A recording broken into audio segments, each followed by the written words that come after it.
Assalamu alaikum. Welcome to KA's English Academy and thank you for clicking on my video. সুপ্রিয় শিক্ষার্থীবৃন্দ, গত লেকচারে তোমাদের যে প্রশ্নটা মাথায় ঘুরপাক খাচ্ছিল, চলো সেই প্রশ্ন দিয়ে আজকের আলোচনা শুরু করা যাক। অল্প সময়ে ল্যাঙ্গুয়েজ করে কিভাবে পরীক্ষার প্রস্তুতি নেওয়া সম্ভব? প্রথমে তোমার নিজের ভাবনাগুলো কমেন্ট বক্সে শেয়ার করো। আমার মতে তোমাদের গ্রামার বা ল্যাঙ্গুয়েজ যে প্রশ্নগুলো হয়, এটা যে কোনো ধরনের পরীক্ষাতেই, এসএসসি, এইচএসসি, অ্যাডমিশন টেস্টে, এগুলো পৃথিবীর সবচেয়ে পরীক্ষাগুলোর মধ্যে একটি। বাংলা বাক্যে শুধু শূন্যস্থান পূরণ করার মতো, যেগুলো ক্লাস 5 স্ট্যান্ডার্ড বাচ্চাও করতে পারে। কিন্তু তোমাদের ব্যারিয়ার হচ্ছে ল্যাঙ্গুয়েজটা কম দখলে থাকা। তো চলো ল্যাঙ্গুয়েজ দখলে রাখতে স্কলাররা কিরকম আইডিয়া বা ভাবনা শেয়ার করছে সেটা একটু আমরা দেখে আসি। এখানে দেখো, প্রতিদিন যদি তুমি 1.5 থেকে 2 ঘন্টা, মোট 4 থেকে 5 মাস পড়তে পারো, তাহলে এসএসসি, এইচএসসি, অ্যাডমিশন, এইখানে তুমি গ্রামার এবং ট্রান্সলেশন ফুল কাভারেজ করতে পারবা। এর বৈজ্ঞানিক ভিত্তিগুলা তুমি ডান পাশে দেখে নিতে পারো। Time on text hypothesis, focus on form, declarative to procedural conversation. এই হাইপোথিসিস গুলা দ্বারা আমরা এই অ্যাজিউম খুব সহজেই করতে পারি। প্রতিদিন 3 থেকে 4 ঘন্টা, যদি তা না 3 মাস ইন্টেন্সিভ রিডিং করো, খুব মনোযোগ সহকারে বুঝে বুঝে খুঁটে খুঁটে পড়ো, তাহলে বিসিএস এবং জব প্রস্তুতির জন্য অ্যাডভান্স গ্রামার, কোশ্চেন সলভিং স্কিলটা অবশ্যই অর্জন হবে। এগুলা আমরা যে বৈজ্ঞানিক ভিত্তি বা থিওরি থেকে গেস করতে পারি: automatization theory, intensive exposure boost, Sweller's cognitive load. প্রতিদিন 1 থেকে 1.5 ঘন্টা এরকম যদি 2 থেকে 3 মাস পড়তে পারো, তাহলে জুনিয়র অথবা এসএসসি লেভেলে শতভাগ পরীক্ষার প্রস্তুতি নেওয়া সম্ভব। তবে আমাদের যে মেথোডোলজিগুলোটা ফলো করতে হবে সেটা হচ্ছে elective approach and well structured class, bilingual instruction effectiveness. এই থিওরিগুলো আমাদের অ্যাপ্লাই করতে হবে। এই থিওরিগুলো কি, এগুলো যদি তোমরা ডিটেল আরো জানতে চাও বা বুঝতে চাও, তাহলে আমাকে অবশ্যই কমেন্ট বক্সে জানাবা। আমি প্রতিটা ক্লাসের শুরুতে অল্প করে এরকম এই থিওরিগুলো নিয়েও আলোচনা করব। তবে এইভাবে প্রস্তুতি নেওয়ার জন্য আমাদের একটা কন্ডিশন ফলো করতে হবে। কন্ডিশনটা হচ্ছে যে শুধু সময় দিলেই হবে না, লাগবে সঠিক পদ্ধতি, থিওরি বেসড ক্লাস এবং ভাষা শেখার মতো শেখা। তো চলো কথা না বাড়িয়ে আমরা মূল আলোচনায় যাব। তো মূল আলোচনায় যাওয়ার পূর্বে আমার যে রিকোয়ারমেন্ট বা আমার যে রিকোয়েস্ট সেটা হচ্ছে যে এই প্লেলিস্টটা থেকে তুমি তোমার পড়া শুরু করো। তুমি তোমার যদি লেভেলটা বুঝতে না পাও, ইংরেজি যদি রং জায়গা থেকে স্টাডি করা শুরু করো, তাহলে তুমি তো শিখবাই না, বরং ডিসঅ্যাপয়েন্টেড হয়ে যাবা। তুমি ভাববা যে তোমার দ্বারা ইংরেজি কখনোই হবে না। আসলে ইংরেজি একটার সঙ্গে আরেকটা লেকচারের লিঙ্ক আপ করা যদিও খুব কঠিন, কিন্তু আমি চেষ্টা করছি একটা লেকচারের সঙ্গে আরেকটা লেকচারের লিঙ্ক আপ তৈরি করে তোমাকে আস্তে আস্তে বিল্ড আপ করার, যাতে কোনো লেকচারটাই তোমার কাছে বোরিং এবং ইরিলেভেন্ট মনে না হয়। এজন্য আমার সাজেশন হবে যে তোমরা যারা প্রথম আমার ভিডিওটাতে ক্লিক করছো, তারা এই strong foundation for all levels এই প্লে লিস্টের শুরু থেকে আমাকে ফলো করতে থাকো, তাহলে আমার প্রতিটা লেকচারের কথাই তুমি খুব ভালোভাবে বুঝতে পারবা। আমাদের আজকের আলোচ্য বিষয় হচ্ছে প্রেডিকেটর কি, the finite verb part of a clauses, অর্থাৎ প্রেডিকেটর যে ফাইনাইট ভার্ব অফ আ ক্লজের অংশ, এইটা আমরা ভালো করে বুঝবো। আমরা পূর্বের ক্লাসে যে বিষয়টা আলোচনা করছিলাম সেটা হচ্ছে আমরা একটা ক্লজের জেনারেল স্ট্রাকচার বলছিলাম এসপি সিএ, যেখানে এসপি মানে সাবজেক্ট এবং প্রেডিকেটরকে কম্পালসরি এলিমেন্ট বলছিলাম, এবং সিএ কে অর্থাৎ কমপ্লিমেন্ট এবং অ্যাডজাংক্টকে অপশনাল এলিমেন্ট বলছিলাম। সেখান থেকে পূর্বের ক্লাসে আমরা সাবজেক্ট নিয়ে ডিটেল আলোচনা করছি। আজকের আমাদের মূল আলোচ্য বিষয় হচ্ছে প্রেডিকেটর। প্রেডিকেটর বোঝার আগে তুমি আমার 2 নাম্বার ক্লাসটা আগে রিভিউ করে দেখো। ওই 2 নাম্বার লেকচার, যেটা আসলে ফ্রেজের সংজ্ঞা ও ডেফিনেশন নিয়ে আলোচনা করছিলাম, সেই লেকচারে আমরা ফ্রেজের এইরকম একটা চার্ট করছিলাম। প্রথমে ছিল নাউন ফ্রেজ, তারপরে adjective phrase, adverbial phrase, verb phrase, infinitive phrase, participle phrase, prepositional phrase, conjunctional phrase এবং ফাইনালি 9 নাম্বার আইটেমে ছিল ইন্টারজেকশনাল ফ্রেজ। যদিও আমাদের শুধু মাত্র আজকে 4, 5, 6 এই 3টি বিষয়ের দরকার পড়বে।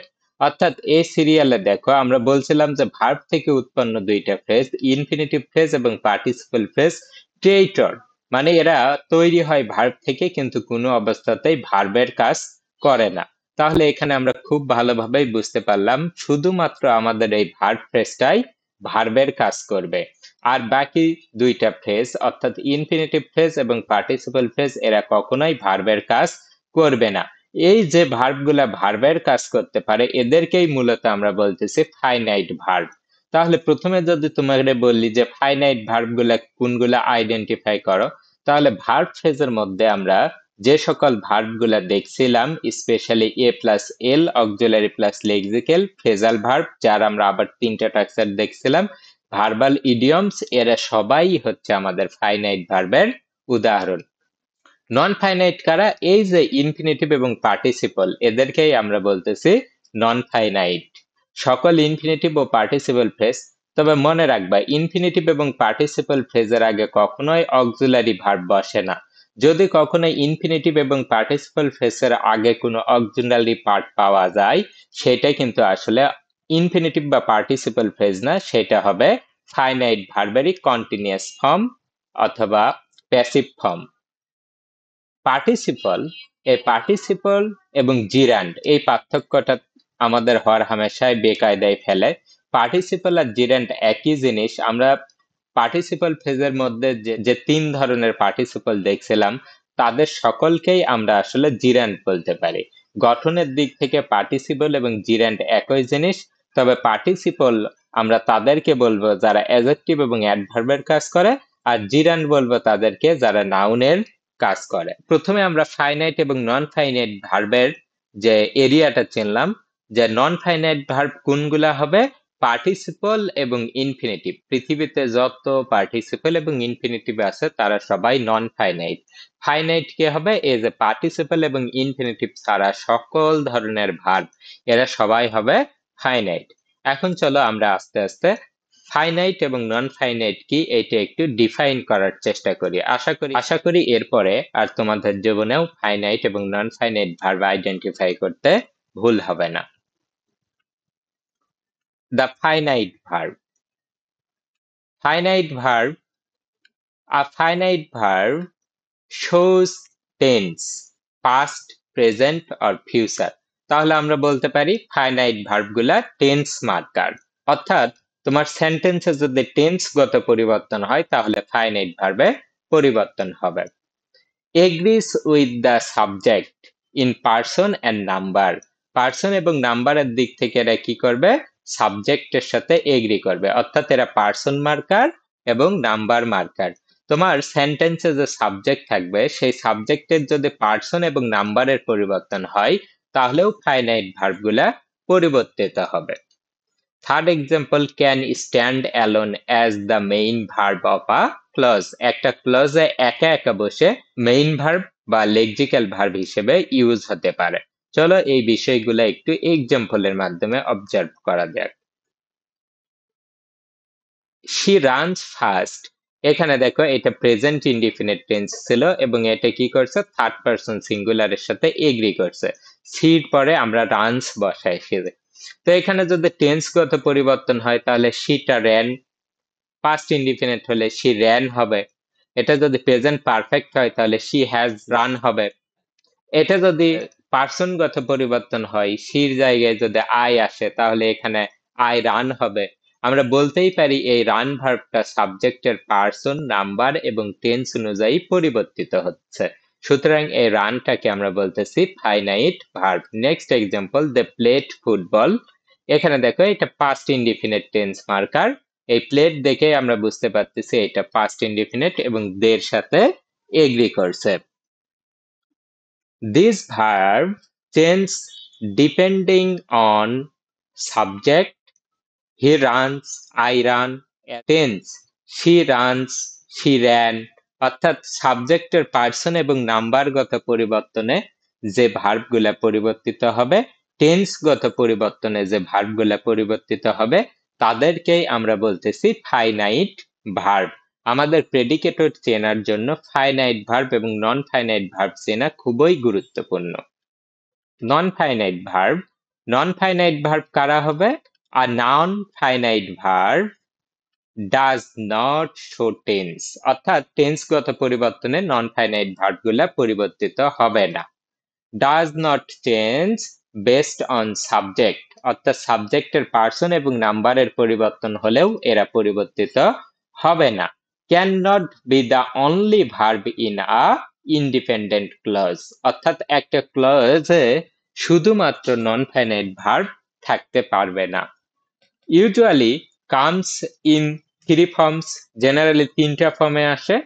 ইনফিনিটিভ অর্থাৎ টু ইট, টু গো, যেমনটা আমরা বলছিলাম সকল ইনফিনিটিভ ফ্রেজগুলা ফাইনাইট ভার্ব, এবং পার্টিসিপলকে আমরা দুইটা ভাগে বিভক্ত করতেছি। একটা বলতেছি জিরান্ট, যেটা ভার্বের আইএনজি ফর্ম নাউনের কাজ করে, আর একটা হচ্ছে পার্টিসিপল, যেটা অ্যাডজেক্টিভ অথবা অ্যাডভার্বের কাজ করে। যেমন ইট, রানিং, এগুলা যদি আমাদের নাউন পজিশনে বসে নাউনের কাজ করে তাহলে তাকে বলবো জিরান্ট। তো জিরাল্ডিয়ান ফর্মেও আমাদের নন ফাইনাইট ভার্ব আসতে পারে, অথবা পার্টিসিপল ফর্মেও মানে অ্যাডজেক্টিভ অথবা অ্যাডভার্বের কাজ করেও নন ফাইনাইট ভার্বগুলা আসতে পারে। চলো একটু এক্সাম্পল দেখে নেওয়া যাক। I love to read. এখানে দেখো টু রিডটাকে আমরা বলতেছি নন ফাইনাইট বা ইনফাইনাইট। টু রিডটা কি হচ্ছে? এখানে দেখো সাবজেক্টের যদি পার্সন পরিবর্তন হয়, অর্থাৎ আই এর জায়গায় যদি হি আসে, তাহলে হি লাভস, অর্থাৎ লাভসটা পরিবর্তিত হচ্ছে, এটাকে আমরা বলতেছি ফাইনাইট ভার্ব। কিন্তু টু রিডটা এটা কোনো অবস্থাতেই পরিবর্তন হবে না। আই লাভ বললেও টু রিড হবে, হি লাভস বললেও টু রিড হবে, দে লাভ বললেও টু রিড হবে, রহিম লাভড বললেও টু রিড হবে। অর্থাৎ আমরা যেটাই বললে না কেন আমাদের টু রিডটা অপরিবর্তিত থাকতেছে। এই টু রিড টেন্সগত পরিবর্তনেও পরিবর্তিত হচ্ছে না, পার্সনগত পরিবর্তনেও পরিবর্তন হচ্ছে না। সুতরাং আমরা একে নন ফাইনাইট ভার্ব বলতেছি। ইনফাইনাইট বা নন ফাইনাইট ভার্ব বলতেছি, এখানে ইনফিনিটিভ না ফাইনাইট হবে। Eating vegetables is healthy. এখানে দেখো ইটিং ভেজিটেবল, এই পুরাটাকে আমরা বলতে পারি জিরান্ডিয়াল ফ্রেজ, যেটা আমরা সাবজেক্টের আলোচনায় বলছিলাম। স্ট্রাকচারালি এটা ভার্বের প্রেজেন্ট পার্টিসিপল ফর্ম, কিন্তু এটা সাবজেক্ট পজিশনে বসে নাউনের কাজ করতেছে, তাই আমরা একে বলতেছি জিরান্ড। এখানে ইট ভার্বের সাথে আইএনজি যোগ হয়েছে এবং ভেজিটেবলটা তার কমপ্লিমেন্ট হিসেবে ইউজ হয়েছে, যেটা আমরা ফ্রেজের মধ্যে খুব ভালোভাবে দেখছিলাম। তাহলে ইটিং ভেজিটেবলস এই ফ্রেজটা কি হচ্ছে? সেন্টেন্সের সাবজেক্ট পজিশনে ব্যবহৃত হয়ে নাউনের কাজ করতেছে, তাই আমরা একে বলতেছি জিরান্ড। আর এই ইটিংটাকে বলতেছি আমরা নন finite verb. Eating vegetable is healthy, eating vegetable must be healthy, eating vegetable will be healthy. মানে এখানে আমরা টেন্সগত পরিবর্তন করলে, মুডগত পরিবর্তন করলে, যাই করি না কেন এখানে ইটিং এর কোনো পরিবর্তন হচ্ছে না, একেই আমরা বলতেছি non finite form. Third example, the boy running is my brother. তাহলে এই রানিংটা কি করতেছে? এই বয়ের পরে বসে বয়কে মডিফাই করতেছে বা বয় সম্পর্কে অতিরিক্ত তথ্য দিচ্ছে, মানে যে বয়টা দৌড়াচ্ছে সেই বয়টা আমার ভাই। তাহলে এই যে ভার্বের প্রেজেন্ট পার্টিসিপল নাউন ফ্রেজের হেডের পরে বসে হেড সম্পর্কে অতিরিক্ত তথ্য দিচ্ছে বা হেডকে মডিফাই করতেছে, তার মানে এটা অ্যাডজেক্টিভের কাজ করতেছে। তো এখানে দেখো টেন্সগত পরিবর্তন হোক, সাবজেক্টগত পরিবর্তন হোক, যে কোনো পরিবর্তনের ক্ষেত্রে রানিংটা আনচেঞ্জড থাকবে। এই জন্য এই রানিং পার্টিসিপলকে আমরা বলতেছি নন ফাইনাইট ভার্ব। এইটুকু আলোচনাকে আমরা যদি একটু সামারি আকারে দেখতে চাই, তাহলে দেখো কুইক কম্পারিজন। টেন্সগত যদি পরিবর্তন হয় ফাইনাইট ভার্ব পরিবর্তিত হবে, নন ফাইনাইট ভার্ব পরিবর্তিত হবে না। সাবজেক্টের সাথে এগ্রিমেন্ট, ফাইনাইট ভার্ব এগ্রিমেন্ট করবে, অর্থাৎ সাবজেক্টের পার্সন এবং নাম্বার অনুযায়ী ফাইনাইট ভার্ব পরিবর্তিত হবে, নন ফাইনাইট ভার্ব পরিবর্তিত হবে না। ক্লজের রোল হিসেবে ফাইনাইট ভার্বটা মেইন ভার্ব, অর্থাৎ এটা ক্লজের মেইন অংশ, এটা ক্লজে থাকবেই। Can not be main alone, এটা কখনো একা একা থাকবে না একটা ক্লজে। Example, go, went, run, is, et cetera. অর্থাৎ আমরা 12টা টেন্সে অ্যাক্টিভ এবং প্যাসিভ মিলে যে 24টা স্ট্রাকচার পাই, সেই সব ক্ষেত্রেই আমরা সাবজেক্টের পরে যে ভার্ব ফর্মটা ইউজ করি তারা সবাই ফাইনাইট ভার্ব। আর এখানে টু ইনফিনিটিভ আর এখানে ইনফিনিটিভ এবং পার্টিসিপাল ফর্ম গুলাকে আমরা বলতেছি non finite verb. To go, going, gone, eaten, to be, etcetera. এইটুকু আলোচনায় আমি এক্সপেক্ট করতেছি যে তোমরা ফাইনাইট এবং নন ফাইনাইটের পার্থক্যটা খুব ভালোভাবে বুঝতে পারছো। এখন চলো এই ফাইনাইট এবং নন ফাইনাইটের উপর ডিপেন্ড করে আমরা প্রেডিকেটরটা শিখে নেই। প্রেডিকেটর, একটা সেন্টেন্সকে আমরা প্রধানত দুইটা ভাগে ভাগ করতে পারি, সাবজেক্ট এবং প্রেডিকেট। তো প্রেডিকেটের যে ভার্ব পার্ট সেইটাকে আমরা বলতেছি প্রেডিকেটর। ক্লজের দ্বিতীয় কম্পালসরি এলিমেন্ট হলো প্রেডিকেটর। কোনো বাক্যে সাবজেক্ট এর মতো প্রেডিকেটর মাত্র একটি থাকবে, অর্থাৎ এসপির কথা বলতেছে। একটা ক্লজে একটাই সাবজেক্ট থাকবে, একটাই প্রেডিকেটর থাকবে, আর এটা কম্পালসরি এলিমেন্ট, মানে অবশ্যই থাকবে। সেন্টেন্সকে অ্যাজ আই সেড সাবজেক্ট এবং প্রেডিকেট, ভালো করে খেয়াল করো, এখানে কিন্তু আমি প্রেডিকেটর বলিনি, প্রেডিকেট বলতেছি। তাহলে একটা সেন্টেন্সকে আমরা সাধারণত দুইটা অংশে ভাগ করতে পারি, subject the performer or doer of the action, অথবা subject is something about which something is said in the rest of the sentence. Subject বিষয়ে আমরা ডিটেল পড়ছি, সাবজেক্ট ছাড়া বাকি যে অংশটা থাকবে সেই পুরাটাকে আমরা বলতেছি প্রেডিকেট। আর এই প্রেডিকেটে যে ফাইনাইট ভার্ব পার্টটুকু থাকবে সেটাকে আমরা বলতেছি প্রেডিকেটর। The predicator is the finite verb or verb phrase of any kind in the predicate. অর্থাৎ প্রেডিকেটের মধ্যে আমরা যে ফাইনাইট ভার্ব পার্ট অংশটুকু পাবো সেটাই হচ্ছে আমাদের প্রেডিকেটর। অর্থাৎ যে ফাইনাইট ভার্ব প্রেডিকেট তৈরি করে তাকেই আমরা প্রেডিকেটর বলতেছি, যে ক্রিয়েট করে তাকে আমরা ক্রিয়েটর বলি। তাই এরকম আমাদের এই ফাইনাইট ভার্বটা প্রেডিকেট তৈরি করে, এই জন্য আমরা ফাইনাইট ভার্বকে বলতেছি predicator. For example, they want to do the work, তারা কাজটি করতে চায়। এই যে ওয়ান্ট ভার্ব, শুধু লেক্সিক্যাল বা মেইন ভার্ব আছে, এটাকে আমরা বলতেছি প্রেডিকেটর। আর এই টু ডু, এটা আমাদের নন ফাইনাইট ফর্ম, এটা আমাদের প্রেডিকেটর হবে না, এটা ইনফিনিটিভ ফেজের অংশ, যেটা ওয়ান্ট ভার্বের অবজেক্ট হিসেবে ব্যবহৃত হয়েছে বা নাউনের কাজ করতেছে। The boys are making a noise. এই যে are making auxiliary verb plus lexical verb, এই ভার্ব ফ্রেজটাকে আমরা বলতেছি প্রেডিকেটর, কারণ এইটুকুই হচ্ছে আমাদের ফাইনাইট ভার্ব পার্ট। এখানে বয়েজ এর জায়গায় যদি আমরা বয় দেই তাহলে এই আরটা ইজ হয়ে যাবে, অর্থাৎ এই ভার্ব ফ্রেজটা চেঞ্জ হয়ে যাবে। এখানে যদি আমরা অ্যাক্টিভের জায়গায় প্যাসিভ করি তাহলে মেকটা ম্যাড হয়ে যাবে। তাহলে সাবজেক্টের পরিবর্তনে, টেন্সগত পরিবর্তনে বা মুডগত পরিবর্তনে আর মেকিং এই পার্টটুকু পরিবর্তিত হচ্ছে, তাই এইটা ফাইনাইট ফর্ম। আর এই ফাইনাইট অংশটুকু একটা প্রেডিকেটের অংশ, তাই আমরা একে বলতেছি প্রেডিকেটর। আসলে আমাদের ক্লজের মধ্যে প্রেডিকেটর চেনাটাই সবচেয়ে সহজ। The patient was sent to hospital, তাহলে was sent auxiliary verb plus lexical verb, এই ভার্ব ফ্রেজটাকে আমরা বলতেছি ফাইনাইট ভার্ব বা predicator. He turned off the television, সে টিভিটা বন্ধ করে দিল। এখানে টার্নড অফ এই ফ্রেজাল ভার্বটাকে আমরা বলতেছি প্রেডিকেটর। এটা যে একটা ফ্রেজাল ভার্ব, এটা বুঝতে তোমাদের কারো সমস্যা হলে তোমরা আমার ভার্ব ফ্রেজের লেকচারটা দেখে আসতে পারো। এখন চলো আমরা প্রেডিকেটরের কয়েকটা মেইন ক্যারেক্টারিস্টিক দেখে নেই। ইট ইউজুয়ালি ফলোস দ্য সাবজেক্ট, এই কথাটা আমরা অবশ্য সাবজেক্টের মধ্যেও দেখছিলাম যে প্রেডিকেটরের আগে সাবজেক্ট থাকবে, তাহলে অবশ্যই সাবজেক্টের পরে প্রেডিকেটর থাকবে। For example, the boy killed a bird, the boy killed a bird, এখানে দ্য বয় এই নাউন ফ্রেজটা সেন্টেন্সের সাবজেক্ট এবং এরপরে কিল্ড নামক প্রেডিকেটর বসছে, তাহলে শুরুতে বসছে সাবজেক্ট এবং তারপরে বসছে predicator. The baby is crying loudly, তাহলে ইজ ক্রাইংটা হচ্ছে আমাদের প্রেডিকেটর, যেটা দ্য বেবি নামক সাবজেক্টের পরে বসছে। থার্ড এক্সাম্পল দেখো, দে হ্যান্ডেড ইন দেয়ার স্ক্রিপ্ট, অর্থাৎ তারা তাদের স্ক্রিপ্ট গুলা জমা দিল। এই যে হ্যান্ডেড ইন ফ্রেজাল ভার্ব, এটাই হচ্ছে আমাদের সেন্টেন্সের প্রেডিকেটর, যেটা দে নামক সাবজেক্টের পরে বসছে। Fourth example, the ceremony took place on Sunday. এই টুক প্লেস নামক যে ভার্বাল ইডিয়মস, এটাই আমাদের সেন্টেন্সের প্রেডিকেটর, যেটা দ্য সিরিমনি নামক সাবজেক্টের পরে বসছে।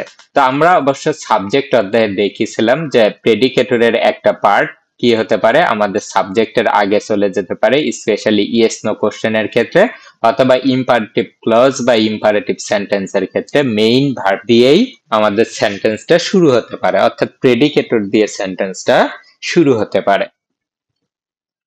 Second characteristic, a simple verb or verb phrase of any kind can be predicator, অর্থাৎ একটা মাত্র লেক্সিক্যাল ভার্ব আমাদের প্রেডিকেটর হতে পারে, স্পেশালি পাস্ট ইনডিফিনিট এবং প্রেজেন্ট ইনডিফিনিট সেন্টেন্সের কথা চিন্তা করে এখানে একটাই প্রেডিকেটর থাকে, অথবা আমাদের যে কোনো ধরনের ভার্ব ফ্রেজ হতে পারে। পাস্ট ইনডিফিনিট এবং প্রেজেন্ট ইনডিফিনিট ছাড়া বাকিগুলা সবগুলাই দেখবা যায় একাধিক ওয়ার্ড বিশিষ্ট verb phrase.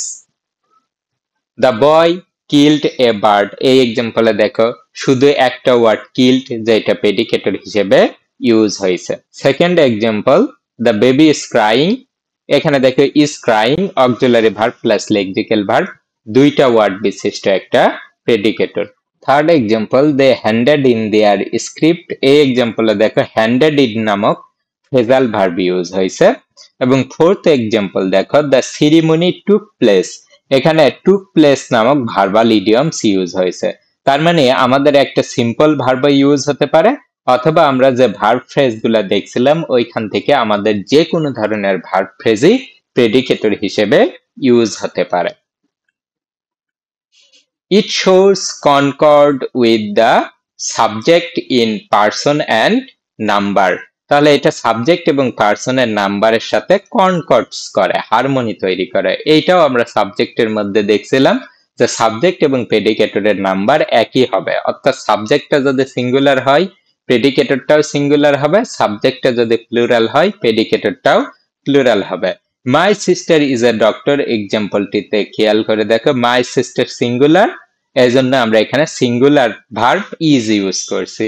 Next example, we are interested in this film, তো এখানে দেখো আর ইন্টারেস্টেড, উইটা প্লুরাল, এখানে আরটাও plural. Fourth example, it shows concord with the noun complement following it, অর্থাৎ এরপরে যে এটা নাউন কমপ্লিমেন্ট থাকে তার সাথেও এটা এগ্রিমেন্ট করে। তো আমরা সাবজেক্টের মধ্যেও এটা দেখছিলাম, সাবজেক্টটা তার নাউন কমপ্লিমেন্টের সাথে এগ্রিমেন্ট করে। For example, it is a beautiful bird, তাহলে ইজটা সিঙ্গুলার, এ বিউটিফুল বার্ডটাও সিঙ্গুলার।